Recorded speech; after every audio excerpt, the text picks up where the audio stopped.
자, 3페이지 한번 봅시다. 다시 돌아가서요.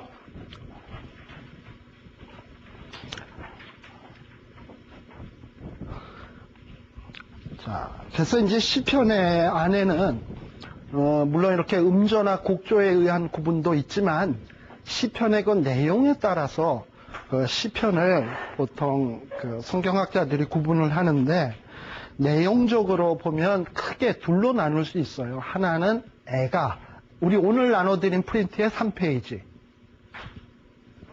오늘 나눠드린 프린트의 3페이지입니다. 애가가 있고요, 찬미가가 있습니다. 자, 애가와 찬미가는 뭐냐면, 애가는 말 그대로 애들이 부르는 노래가 아니고 슬플 때 부르는 노래, 애가. 예. 그리고 썰렁하다. 제가 얘기하고 있었다. 참 유머라고 생각하고 했는데 하고 보니 되게 썰렁. 그 다음에 찬미가는 그야말로 어떤 정말 하나님의 은혜에 감격해서, 사랑에 감격해서, 구원에 감격해서 하나님을 찬양하는 노래들이 찬미가입니다. 그러니까 찬미가는 기분 좋을 때 부르는 노래고, 애가는 좀 슬플 때 부르는 노래예요. 그러니까 어떻게 보면 근데요, 애가도 찬양이 되는 거를 잊지 말자 이 말이죠. 애가도 슬플 때에 하나님 앞에 노래하는 것도, 이것도 찬양이고 하나님이 기뻐하시는 거예요. 하나님은 내가 기뻐하고 즐거워할 때만 막 이러는 것뿐만 아니라, 내가 힘들면서 그냥 내 힘으로 해볼게요, 꼭 참고 그냥 내 혼자서 어떻게 해보겠다고 발버둥 치는 거 하나님이 썩 좋아 안 해. 내가 힘들면, 아버지 힘들어요, 하나님 죽겠네요, 이걸 좋아하신단 말이죠. 그래서 성경 안에 보면 이 시편 150편 가운데 찬미가가 많게요, 애가가 많게요? 애가가 많아요. 의외로 애가가 더 많아, 분량적으로. 그만큼 사람이 이 고통의 문제, 지난번에 욥기 얘기했습니다만, 이 고통의 문제가 이 사람에게 있어서 정말 자유로운 문제가 아닌 것 같아요. 그런데 그 고통 속에서도 찬양하는 거, 이거를 우리 하나님이 기뻐하시는 것 같아요. 그래서 이 애가도 찬양이다. 그냥 옛날에는 슬픔은 내 힘으로 이겨내지 이러지 말고, 그냥 슬픔은 하나님 앞에 그냥 가서 징징대세요. 하나님이 좋아하세요. 그래서 예수님도 그랬잖아요. 수고하고 무거운 짐진 자들아, 다 내게로 와라. 내게로 오라. 그거 좋아하세요. 그래서 하나님 앞에 내려놓는 것, 그냥 다 쏟아놓는 것.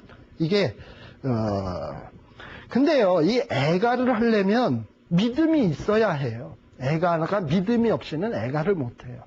내가 징징댔는데 아무런 효과가 없고 돌아오는 게 없다.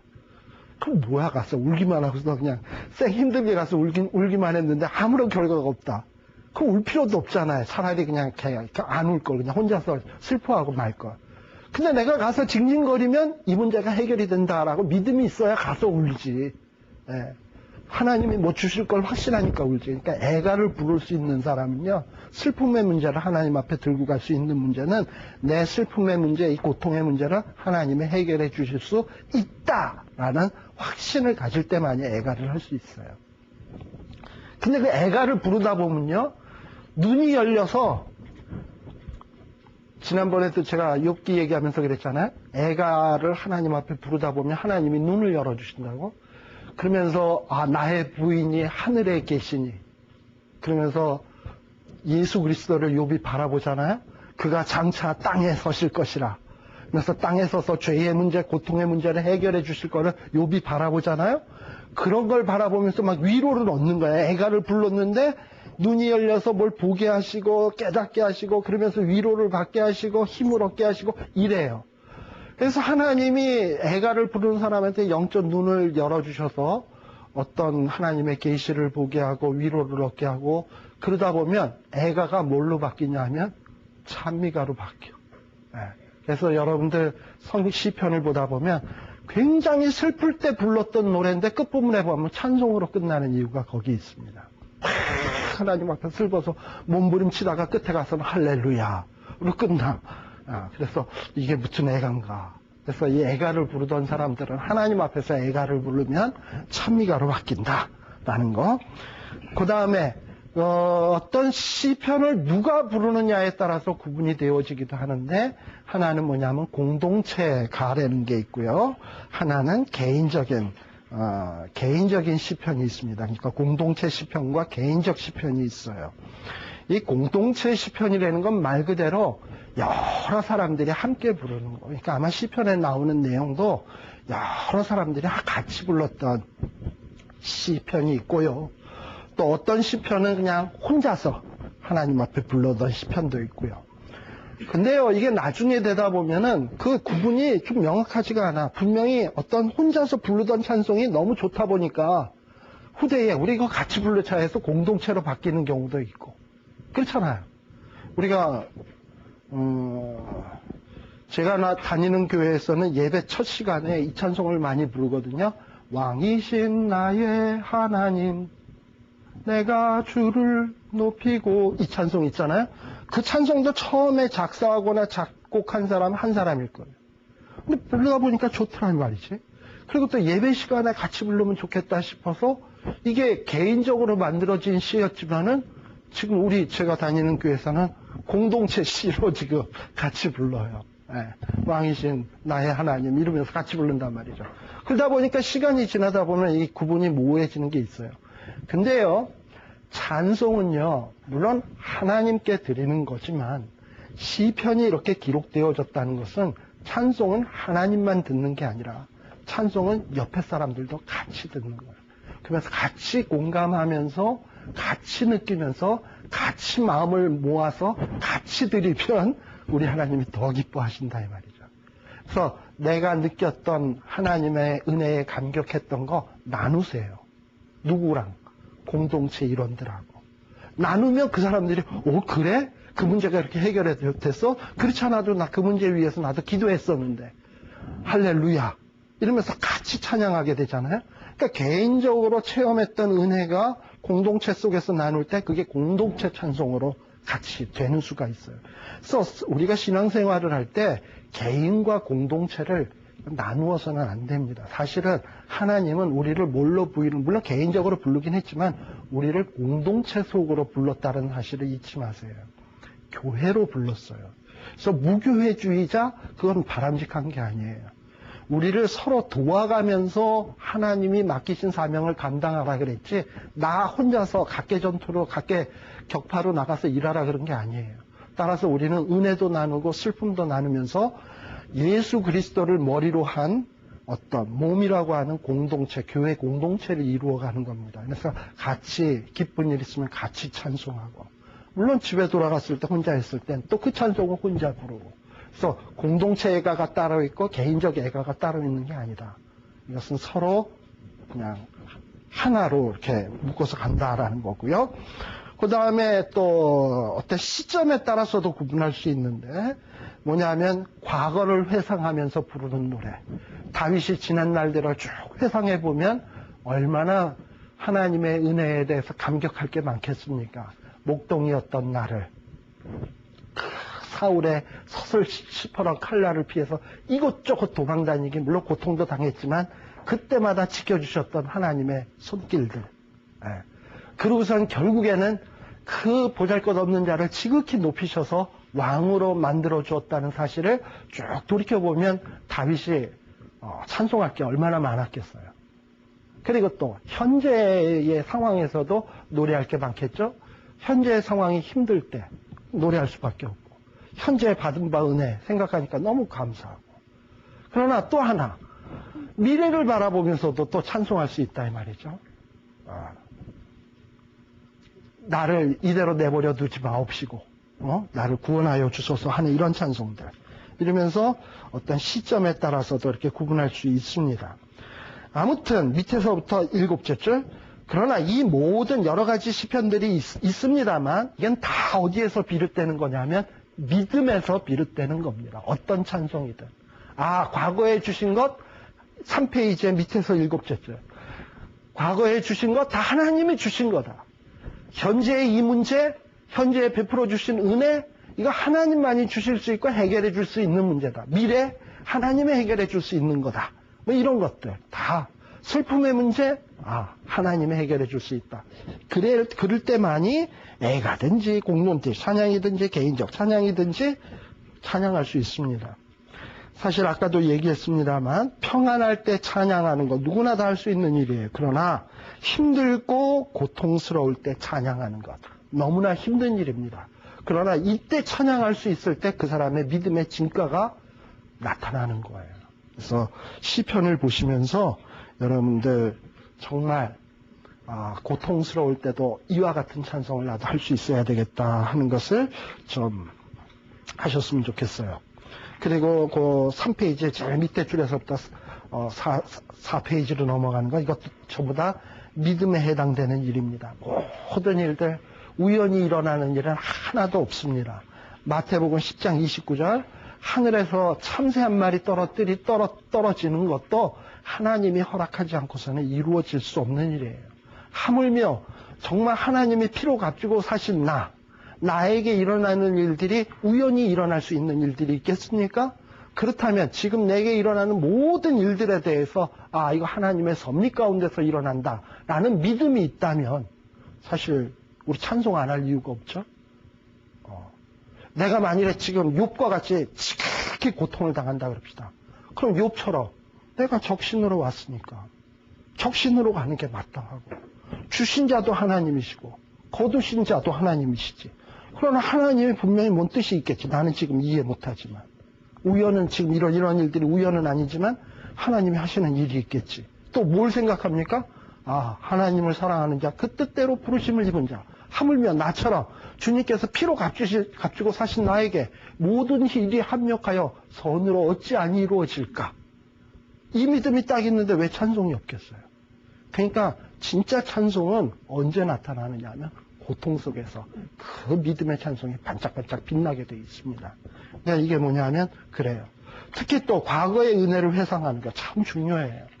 과거의 은혜를 쭉 생각해 보면 찬송할 수 있어요. 왜 찬송을 못하냐? 잊어먹어서 그래. 그래서 온전한 인간이란 뭐냐면 은혜를 이미 받은 은혜를 다 기억하는 거. 그걸 기억하게 되면 찬송이 나와요. 그래서 첫사랑을 기억하라 하는 것. 그래서 저도 제가 지난 시간에도 얘기했습니다만 답답할 때는 간혹 이 욥의 문제를 가만 보면서 내 지난 날들 한번 돌이켜 봅니다. 욥은 나보다 훨씬 더 의롭고 순전했는데 나는 욥보다 훨씬 더 덜 순전했는데 욥은 나보다도 훨씬 더 고통당했고 나는 욥보다 훨씬 더 덜 고통당했고 그런데 욥은 전혀 하나님 앞에 입술로 범죄하지 않았는데 나는 그럼에도 불구하고 입술로 하나님 앞에 범죄했구나. 그런 생각을 이렇게 지난 날들을 이렇게 생각해 보면 부끄러워진단 말이죠. 근데 그런 나에게 우리 하나님께서 뭘 보여주셨냐? 예수 그리스도의 보혈의 피로 나를 피로 값주고 사셨다는 사실을 딱 생각하면 그래 내가 지금 고통당하는 게 무슨 대수냐? 또 미래 고통이 있은들 무슨 대수냐? 이런 생각이 저절로 이렇게 와요. 그러니까 이 첫사랑을 기억하고 과거에 베풀어 주신 사랑을 기억한다는 것은 정말 믿음 생활의 기초나 마찬가지예요. 그러니까 은혜를 기억하고 잊지 않고 그러다 보면 감사, 순종 나오고 그럼 온전한 패턴으로 가게 돼 있는 거예요. 중요해요.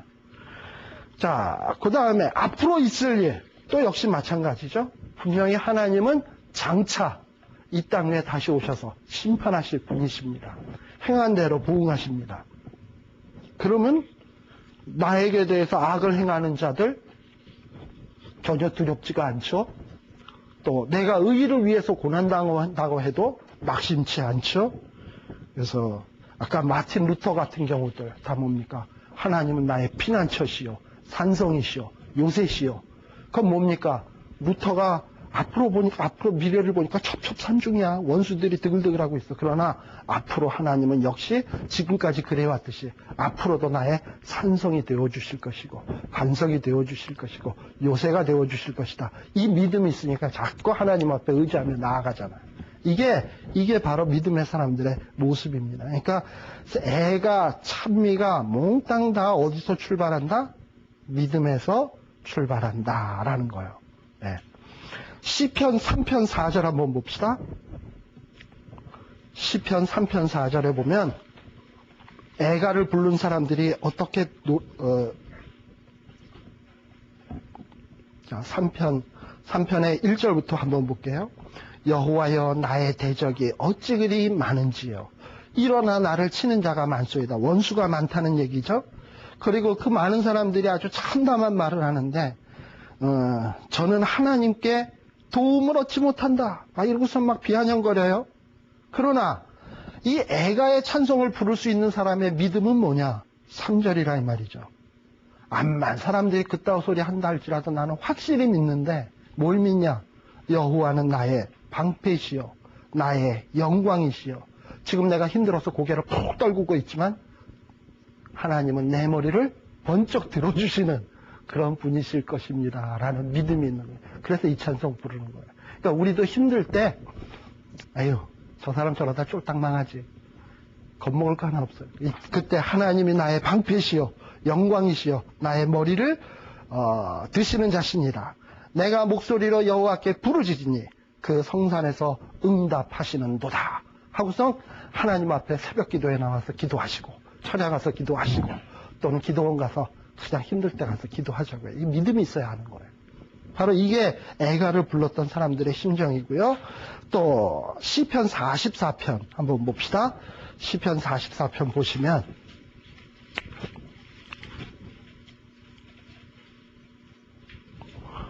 자, 이런 거는 또 일종의 찬미가입니다. 44편 같은 경우에 지난 날들을 쭉 돌이켜 본 거야. 돌이켜 보니까 어떤 일들이 있었습니까? 이스라엘 백성들이 자기네 그 지난 날들의 그 과거의 역사를 한번 돌이켜 봤어요. 그랬더니 그 1절에 보면 옛날에 행하신 일을 저희가 우리에게 이름해 우리가 귀로 들었어. 그러니까 과거의 이스라엘 역사를 쭉 들어서 지금 알게 되었습니다. 근데 그 역사의 내용이 뭔가 하니, 과거에 일어났던 역사의 내용이 뭐냐면 2절에 보니까 하나님이 열방을 쫓으시고, 그리고 우리의 열조 이스라엘 백성들을 번성케 해주었다. 그리고 이스라엘 백성들이 가나안 땅 얻은 거 우리가 자기의 칼로 땅을 얻어 차지함이 아니요, 또 자기의 팔로 얻은 것도 아니라 뭘로 얻었다? 주의 오른손과 팔과 얼굴의 빛으로 하셨으니 주께서 저희를 기뻐하신 영광이이다. 다시 말하면 지금까지 지내온 것 주의 크신 은혜라 이거죠 뭐. 그죠? 가만 생각해 보니까 하나하나가 다 은혜야. 그러면서 찬송하는 거, 이게 찬미가입니다. 지난 날들에 베풀어 주신 은혜. 그러다 보니까 또 뭐라고 찬양할 수밖에 없어요. 4절에 보니까 하나님이여 주는 나의 왕이시니 야곱에게, 야곱이 누굽니까? 간사하고 속이고 보잘것없는 이스라엘 백성들이죠. 이런 야곱에게 구원을 베푸소서. 과거에 이렇게 히스토리를 보다 보니까 우리가 하나님을 왕으로 섬겨야 되겠다. 내 모든 마음의 보좌를 하나님께 넘겨드려야 되겠다. 그리고 하나님 앞에 이 간사한 나를 하나님께 맡겨야 되겠다. 이런 어떤 신앙의 정체성이 확립되게 되는 거죠. 그래서 과거를 회상한다는 것은 참으로 중요한 문제입니다. 거기 제가 프린트에도 써놨습니다만 4페이지 위에서부터 한 8째 줄에 보면 불신자들은 이 세상에 일어나는 일들, 특별히 고통 같은 일들, 재수 없어서, 운이 안 좋아서 뭐 그런 고통이 있다 이러고, 또 잘 되면 운이 좋아서다라고 얘기하지만 신자는 결코 우연이 아닙니다. 하나님의 은혜 속에서 이루어지는 일들이에요. 이게 다 믿음에 의해서 되어지는 일이죠. 그래서 찬송을 부를 때도 그냥 아무렇게나 부르는 게 아니라 믿음으로 부르는 거예요. 그래서 이제 찬송가 가사를 이렇게 찬송을 부를 때 그냥 흥얼흥얼 그냥 생각 없이 하지 마시고 그것을 나의 찬송으로 해서 내게도 지금까지 지내온 거 정말 크신 은혜라, 내가 믿는 마음으로 그 찬송을 해서 하면 하나님 기뻐하신다는 거죠. 그냥 입에 배서 460장 합시다. 지금까지 지내온 아무 생각 없어, 입만 돌아, 이게 아니라 부르면서 내 지난 날들이 막 눈에서 아른거릴 때, 그럴 때 나도 모르게 그 간단한 찬송들 속에서 그 찬송을 불렀던 사람의 감정이 내 마음속에 오면서 나도 모르게 눈물이 흐르잖아. 그래서 천부여 의지 없어서 손 들고 옵니다. 그 찬송 부를 때 그 사람 회개 신청을 했는데 그걸 내 감정으로 이입해서 내가 부르기 시작하면 지금 하나님이 있고 나 죄인이 있고 천부의 의지 없어서 하다 보면 그게 되려면 내게 믿음이 있어야 되는 거거든. 그러면 하나님이 그 찬송을 부를 때 은혜를 주세요. 그래서 히브리서에서도 뭐라고 되어 있습니까? 믿음이 없이는 하나님을 기쁘시게 할 수 없다. 그러니 찬송도 그냥 입만 나불거리는 찬송으로 어떻게 하나님을 기쁘시게 하겠습니까? 믿음이 있는 찬송으로, 정말 나의 찬송으로 믿음을 가지고 어떤 부를 때에 그 찬송을 하나님이 기뻐 받으시고 그런 기도를 기뻐 받으시는 거죠. 네. 자, 그렇게 해서 조금 얘기를 했고요. 그 다음에 이제 좀 넘어가겠습니다. 후다닥. 그 다음에 조금 얘기해야 될 게 좀 뭐 있다.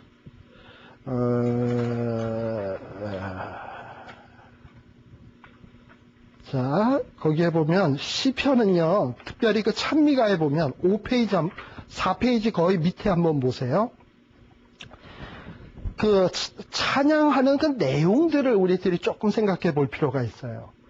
이스라엘 백성들이 가만히 이스라엘 과거의 역사들을 가만히 생각해 보니까 역시 우리의 왕은 하나님이시다 라는 것을 깨달았어요. 그렇게 깨닫게 될 때에 하나님을 왕으로서 찬양하는 것이 왕의 시편입니다. 그래서 시편에 보면 왕의 시편이 참 많아요. 그러니까 하나님을 왕으로서 받드는 거, 이거 찬양이에요.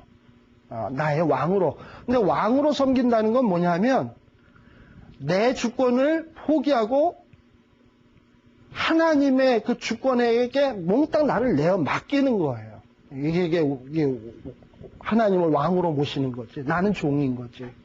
신하고. 그러니까 이 시편에서 찬양하는 사람들 보면 이렇게 하나님을 왕으로서 섬겼어요. 그 다음에 또 왕의 시편 가운데 또 중요한 게 뭐냐면 제일 마지막 줄인데요. 왕과 함께 누구를 찬양하냐면 메시아. 이 메시아는 또 누굽니까? 장차 오실 왕 아닙니까? 그러면서 메시아를 찬양하는 것. 그러니까 찬양하는 내용을 보면 하나님을 왕으로서 찬양하고 메시아를 장차 올 왕으로서 찬양하고 뭐 이런 찬양들이 많아요. 그리고 또 5페이지에 보시면 또 뭘 또 찬양하냐? 하나님이 주시는 지혜들. 시편 1편 같은 경우 뭐 암송하시죠? 복 있는 사람은 악인의 꾀를 좇지 아니하며 오만한 자리에 앉지 아니하고 죄인의 길에 서지 아니하며 오직 여호와의 율법을 묵상하여 그 율법을 주야로 묵상하는 자로다. 그렇게 돼 있잖아요. 그게 뭡니까? 지혜로운 사람, 복 있는 사람이 가는 길에 대한 어떤 지혜예요. 그러면서 하나님이 보실 때 가장 지혜로운 삶이 뭐냐? 하나님의 말씀을 묵상하고 그 가운데 기록한 대로 지켜 행하면서 살아가는 거구나. 그거가 너무 해보니까 좋거든. 그래서 그걸 노래해. 그러니까 이런 것들도 찬양이 돼요. 그러니까 하나님을 왕으로 노래하는 것도 찬양이 되지만 메시아를 장차 오실 왕으로 노래하는 것도 찬양이지만 하나님이 우리 인생에게 베풀어 주신 복된 길을 가만히 생각해 보니까 역시 복된 길이야 하고 인정하고 받아들이는 것. 이거 역시 찬양이더라고요. 네. 그 다음에 뭘 또 찬양하냐면 구속을 찬양하고, 구속 찬양하는 건 지극히 당연하죠. 그 다음에 율법을 찬양해. 하나님이 주신 주의 말씀이 어찌 그리 단지요. 시편에 나오는 말씀 아닙니까? 하나님의 말씀이 너무 좋아. 그래서 하나님이 주신 것들을 그냥 좋아해서 막 그냥 하나님 어찌 그리 단지요. 이런 것들도 하나님이 기뻐하시는 찬양들입니다. 그래서 여러분들이 시편을 한번 쭉 보시면서 야, 별걸 다 찬양하네. 좀 이런 것들이 많이 발견될 수 있었으면 좋겠습니다. 자, 그러면 이제 시편의 메시지로 가겠습니다. 7페이지. 아까 그 도표도 봤고요.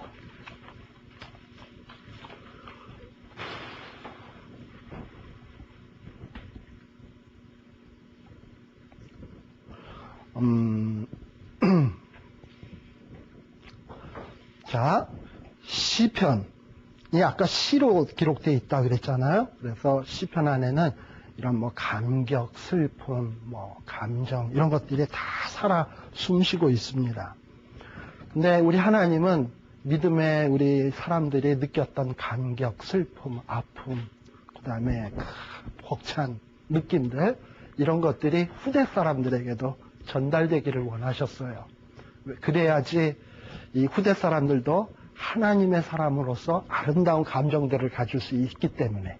그래서 하나님이 시편을 주신 목적이 바로 그렇습니다. 그래서 우리가 시편을 읽으면서 믿음의 선배들이 가졌던 감격, 느낌, 그 정서, 이런 것들을 가질 수 있었으면 좋겠어요. 그래서 이 시편은 시로 기록되어 있습니다. 근데요, 이 시편이라고 하는 것은 아무렇게나 생겨난 것 아닙니다. 그냥 뭐 자기 생각에 이거 하나님의 은혜인가 보다 그냥 푹 불러서 그냥 찬송이 된 게 아니고, 이 시편의 찬양은 이미 주신 하나님의 계시에 밀접하게 관련되어 있어요. 그러니까 하나님이 이미 주신 말씀, 또 미래의 일어날 일들에 대한 말씀. 어떤 찬송을 하는데 뭘 붙들고 찬송하냐 하면 시편의 기자들은 이미 주셨던 하나님의 말씀들을 붙들고 찬양해요. 하나님이 이미 주셨던 약속, 앞으로 이루어 주실 약속, 이런 걸 붙들고선 기도도 하고 찬송도 하고 그래요. 또 역사서 속에 이렇게 나타나는 우리 하나님이 이미 베풀어 주신 은혜들, 이런 걸 바라보면서 찬송을 합니다. 근데 그런 율법서나 선지서 속에 가만히 읽다 보니까 뭘 확인합니까? 역시 성경을 읽다 보니 하나님만이 참신이로구나. 그러다 보면 찬양할 수밖에 없고. 그 다음에 율법서나 이런 성경 말씀을 읽다 보니까 진짜 신실한 삶의 방식이 뭔지, 어떻게 하는 게 하나님을 사랑하는 방법인지 깨닫잖아요. 그러다 보면 그거에 근거해서 하나님 앞에 기도도 하고 또 감사도 하고 간구도 하고 그래요. 그런 것들이 다 뭐가 됐냐면 시편이 됐어요. 또 장차 다윗과 같은 구세주가 신실한 자들을 다 억울함을 풀어주실 것이고 악인들을 심판해 주실 것이라고 선지서 속에 얼마나 많이 기록되어 있습니까? 그러다 보니 고통 속에 있는 자들, 특별히 포로기에 잡혀 있었던 사람들, 이런 말씀 붙들고 하나님 앞에 기도하고 찬송하고 간구하고 애통하고 그랬어요. 그런 것들이 시편으로 기록된 것들입니다.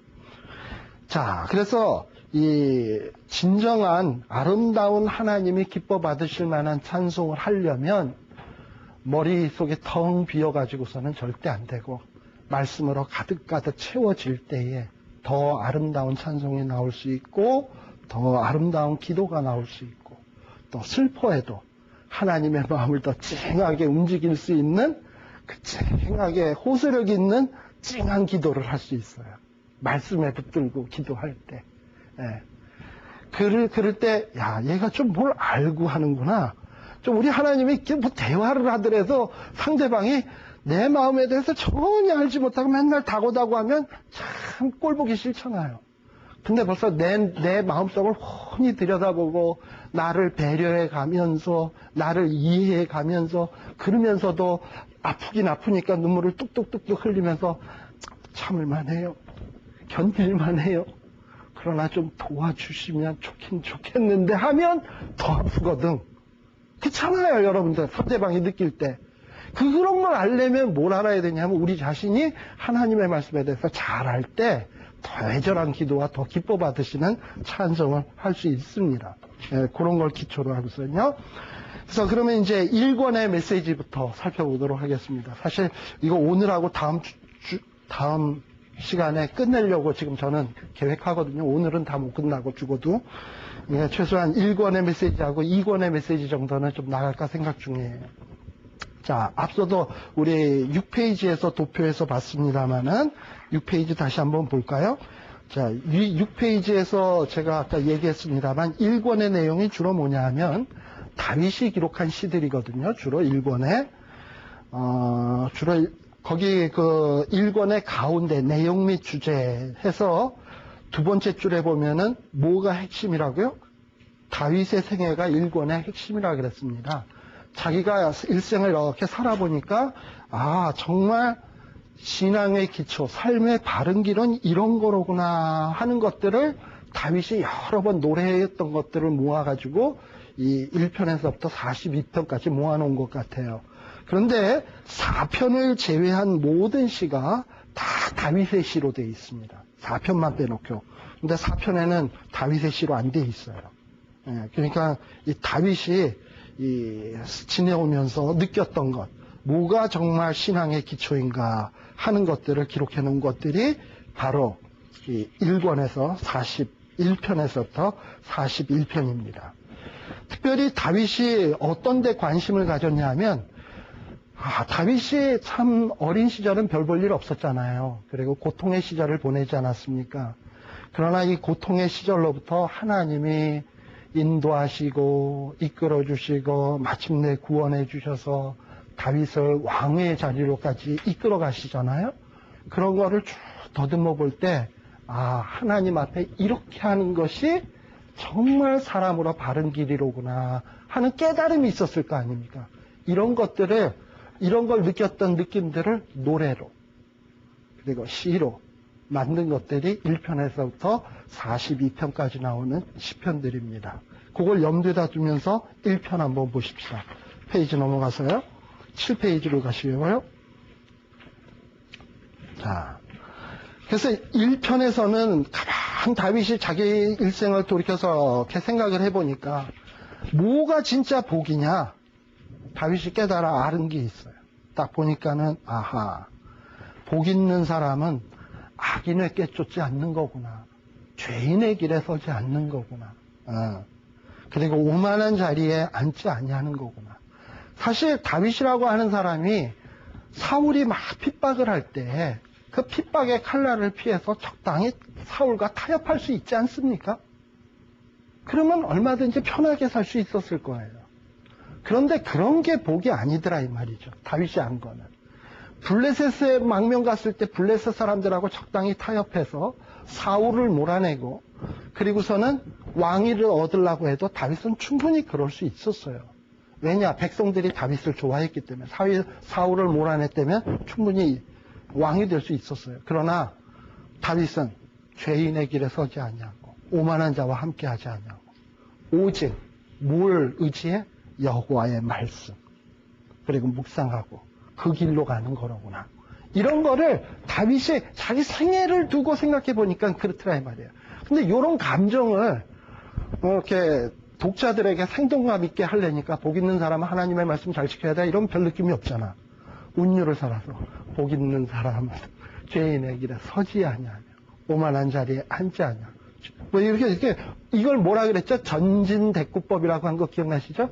뭔가 개념이 점차로 이렇게 확대돼 간다라는 거. 그러면서 뭔가 감정을 우리에게 쭉 던져주는 거죠. 그러면서 진짜 뭐가 복 있는 길인지 너희들이 알았으면 좋겠다. 그리고 6절 같은 데서도 뭐라고 얘기합니까? 의인의 길은 여호와께서 인정하시나 악인의 길은 망하리로다. 뭐 여기에서 다윗이 우리에게 뭘 촉구합니까? 야 너희들 의롭게 살아 이렇게 얘기했습니까? 그러나 다윗의 본 마음은 뭐냐 하면 우리는 의인의 길을 살아야 된다. 이게 결론이죠. 그러나 다윗은 그런 식으로 표현하지 않냐고 의인의 길은 하나님이 인정하시나 악인의 길은 망하리로다. 어떻게 살래?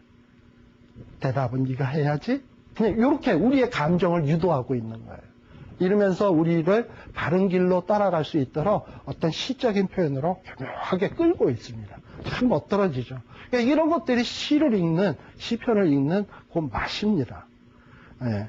그 다음에 또 2편 같은 경우에는, 시편 2편 같은 경우에는 이것은 아마도 다윗이 욥기랑 비슷해요. 다윗이 아주 정말 굉장히 고생을 많이 했어요. 사울에게 쫓겨다니면서 심지어는 블레셋에 망명 갔을 때는 미친 행세하면서 침을 뚝뚝 흘리면서 뭐 이러고선 지냈던 적도 있어요. 자기 생애를 이렇게 돌이켜보면 얼마나 비참하고 처참했는가 이런 생각이 들 때가 얼마나 많았겠어요. 그럴 때에 지금 제가 약간 말을 잘못했네. 그거는 시편 22편이다. 여러분들 시편 22편 한번 보세요. 물론 같은 편 안에 있으니까 잠깐 한번 봅시다. 시편 22편 같은 경우에 다윗이 정말 고통스러운 때가 많이 있었어요. 자, 그럴 때 막 블레셋에 가서 미친 짓 하면서 이게 내가 뭔가 일국의 제2인자로서 차기 왕이 될 만한 사람인데 내가 블레셋에 와서 이 미친 짓이나 하고 그냥 미친놈 소리나 듣고 이럴 때 다윗의 심정이 어떤 심정이 들겠습니까? 내 하나님이요, 내 하나님이요. 어찌하여 나를 버리셨나이까. 이런 마음 들겠죠? 당연히. 그래서 그 고통을 그대로 쏟아놓는 거야. 근데 그러다 보니까 이 다윗이 갑자기 하나님 앞에 애통의 노래를 쏟아붓으니까 영안이 열리네. 눈이 열리네. 그러면서 자기의 감정이 어떤 감정으로 바뀌기 시작하냐면 장차 오실 예수 그리스도도 나 못지않게 고통당할 것을 배우게 되는 거예요. 그래서 시편 22편이 뭘로 바뀌냐면 메시아의, 자기의 고통으로 출발한 시가 메시아의 시로 바뀌어버려. 여러분들, 그러면서 여러분들 거기에 보면은 우리가 잘 알다시피 1절도 하나님, 주님께서, 예수님께서 십자가에서 못 박히실 때 엘리 엘리 라마 사막다니 분명히 이렇게 얘기했죠? 그 다음에 또 거기에도 보면은 7절에 보시게 되면 나를 보는 자는 다 비웃으며 입술을 삐죽이고 머리 들며 흔들며 말하되 저가 여호와께 의탁하니 구원하실 걸, 저를 기뻐하시니 건지실 걸, 이러고 나오죠? 예. 이게 다 십자가상에서 있었던 아픔 아닙니까? 근데 이런 아픔은 누구도 지금 느끼고 있었던 거냐면 다윗도 느끼고 있었던 거예요. 그러던 것이 또 어디까지 가냐 하면은 14절 같은 데 보면 나는 물같이 쏟아졌으며 내 모든 뼈는 어그러졌으며 내 마음은 촛물 같아서 내 속에서 녹았으며 뭐 이러고 점점 나와요. 그러더니 자기랑 전혀 상관없는 어떤 내용까지도 나아가게 됩니다. 18절 같은 경우에 내 겉옷을 나누며 속옷을 제비 뽑나이다. 이거 언제 있었던 일이죠? 십자가상에서 로마 군병들이 예수님의 옷을 벗겨서 했던 일들 아닙니까? 그러니까 분명히 다윗은 그 고통 중에서 고통을 당하면서 장차 오셔서 나의 고통의 문제를 해결해 주실 메시아의 고통을 바라봐. 그러니까 하나님이 그렇게 하셔요. 고통 중에 하나님 앞에 부르짖으시면 하나님이 눈을 뜨게 하셔서 뭘 보게 하시냐면 주님의 십자가를 바라보게 하시더라고. 그리고 거기서 위로받게 하시고 거기서 힘을 얻게 하시고 거기에 소망을 두게 하시고, 욥도 고통 중에서 막 힘드니까 양쪽 사이에 누군가가 손을 얹을 수 있었으면 좋겠구나 막 탄식을 했더니 지금 나의 부인이 저 하늘에 계시니 하늘에 계셔서 내 고통의 문제를 하나님 앞에 대도하고 계시니 그가 장차 땅 위에 서실 것이라 뭐 이러면서 막 위로받기 시작하잖아요.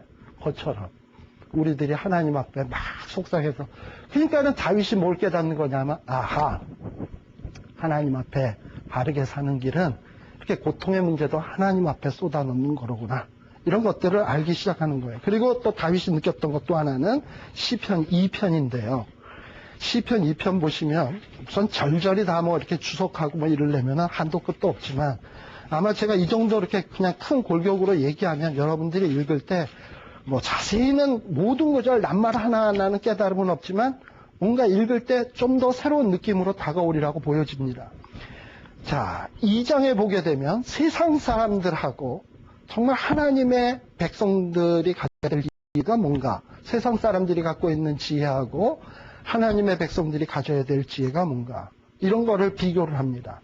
근데 세상의 열방, 세상의 군왕, 이런 사람들이 주로 하는 일들은 뭐냐면 기름 부음 받은 자, 뭐죠? 메시아를 대적합니다. 자, 메시아를 대적한다라는 건 꼭 뭐 메시아랑 싸우는 것만이 아닙니다. 하나님이 없다는 자, 시편 14편 1절, 시편 10장 1절, 이것이 다 뭐냐면 그 마음의 사상에 하나님이 없다고 하는 자는 악인이요, 또 그 마음에 하나님이 없다고 생각하는 자는 어리석은 자라고 돼 있어요. 세상의 군왕이나 세상의 모든 사람들은 그런 가치관 속에서 살아요. 그게 다 뭐냐면 하나님을 향하여 대적하는 것이고, 뭘 경영하는 거냐면 허사를 경영하는 거야. 근데 그런 허사를 경영하는 것들이 제대로 이루어지냐? 제대로 이루어질 수가 없지. 왜? 4절에 보니까 하늘에 계신 자가 웃어. 비웃어. 그리고 마침내 5절에 보면 하나님이 어떻게 하시냐? 인정 안 하니까 분을 발하사 저희를 놀래게 하고, 그리고 진정한 지혜는 뭐냐?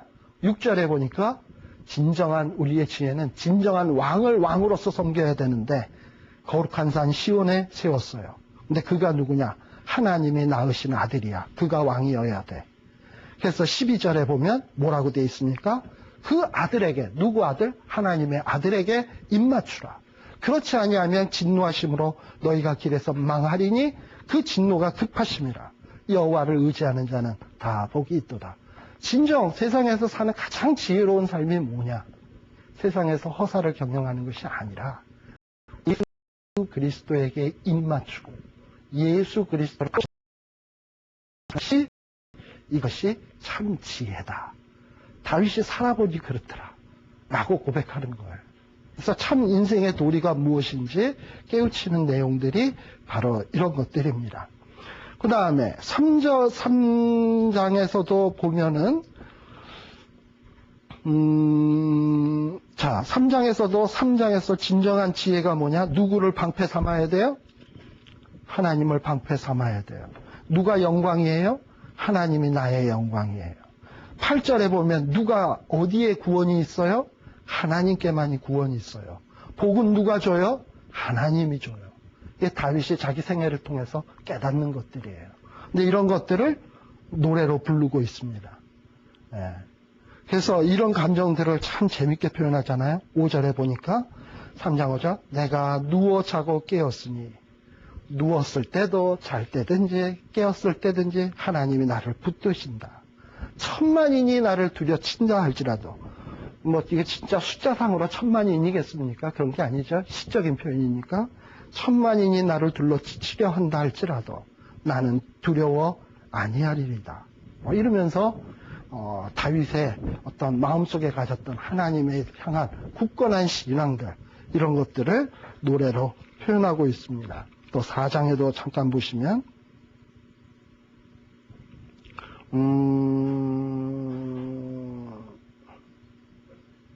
8절 다 같이 읽어봅시다. 내가 평안히 눕고 자기도 하리니 나를 안전히 거하게 하시는 이는 오직 여호와십니다. 그래서 여러분들도 정말 이런 시편을 읽으면서 나를 안전하게 거하실 분이 누구냐? 집에 알람 장치하면 안전한가? 자동차 에어백이라 뭐 이런 것들이 확실하게 있으면 안전 등급 뭐 5스타 받은 차 타고 다니면 안전한가? 그게 아니라 하나님이 나와 함께 하시면 안전하다라는 것들을 삶 속에서 절감하면서 느끼자 말이죠. 그래서 이 시편의 기자가 불렀던 찬송하는 것, 이게 삶의 바른 길이고 신앙의 기초다 이 말이에요. 하나만 더 볼까요? 자, 그 다음에 보시면은 거기 7페이지에 보시면은 7페이지 밑에 보면 3편에서부터 7편까지 또 9편에서부터 18편까지는 탄식시예요. 사실 이거 탄식시라는 건 뭐냐면 힘들 때 부른 찬송이에요. 3편에서부터 7편, 9편에서부터 18편. 그런데 지금 제가 얘기하고 싶은 건 뭐냐면 가운데 8편이 들어가 있어요. 그 사이에. 근데 이 8편이 참 재미있어요. 탄식 속에 8편의 시가 들어간 이유가 뭘까? 8편으로 한번 가봅시다.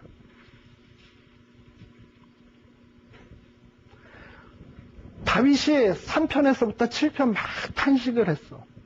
또 9편에서부터 또 막 탄식을 했어. 그러던 가운데 뭘 봤냐? 8편에 보니까 여호와 우리 주여 주의 이름이 온 땅에 어찌 그리 아름다운지요. 탄식을 하다 보니까 영혼의 눈이 띄어지면서 땅의 자연 만물 속에 있는 하나님의 아름다움이 보여지기 시작해. 무슨 얘기인지 아시겠죠? 네. 그러니까 하나님이 탄식 속에서 영혼의 눈을 뜨이게 하신단 말이죠. 그러면서 탄식 가운데 찬양을 하게 하신단 말이죠. 놀라운 일이에요. 그러면서 뭘 찬송하냐? 주의 대적을 인하여 3절에 보면 주의 손가락으로 만드신 주의 하늘과 주의 베풀어 두신 달과 별들을 내가 보오니. 하늘의 달과 별을 보면서 여러분들 사람이 무엇이 간데 이런 찬송이 나옵니까? 근데 이 다윗은 눈이 열려서 그런 게 나오는 거예요. 해, 달, 별을 쫙 바라보니까 너무 아름다워. 그리고 자연 만물의 짐승들 보니까 나보다 다 잘난 것 같아. 산토끼, 들판에서 뛰어다니는 산토끼랑 그거 잡으려고 뛰다 보니까 저놈이 나보다 빨라, 산토끼가. 그리고 사자 같은 거나 곰 같은 거 물론 내가 물맷돌이 있으면 이기는데 사실상 힘으로 보면 제가 더 강해. 그런데 하나님이 내게 지혜를 주시고 하나님의 형상으로 지으셔서 만물을 다스리는 만물의 영장으로 삼았단 말이지. 막 힘들긴 한데 그런 가운데서 그런 어떤 자연 만물을 보면서 그런 깨달음이 탁 오면서 아, 사람이 무엇이가 한데 저를 하나님보다 조금 못하게 하시고, 여기 천사로 나옵니다만 원래 히브리어에는 하나님이라고 되어 있습니다. 하나님보다 조금 못하게 하시고 만물을 그 발 아래 두어서 다스리게 하셨나이까 하면서 자기가 받은 바 은혜가 그냥 쫙 물밀듯 오는 거야. 그러다 보니까 뭐 별개 찬송이 다 되는 거죠. 그러니까 뭐 우양, 들짐승, 공중에 나는 새, 뭐 이런 것들을 보면서 하나님의 이름이 막 너무나 아름답고 그냥 막 미치겠어. 이런 감정을 노래하고 있습니다. 이런 것들이 시편, 하나님의 그 온전한 사람들의 아름다운 감정들, 믿음의 사람들이 갖고 있었던 이 마음속의 그 아름다운 것들입니다. 이런 것들이 시편을 읽으면서 여러분들도 배우시고 이런 감격과 또 이런 믿음들을 여러분들 마음속에도 가득가득 채울 수 있었으면 참 좋겠습니다. 기도하겠습니다.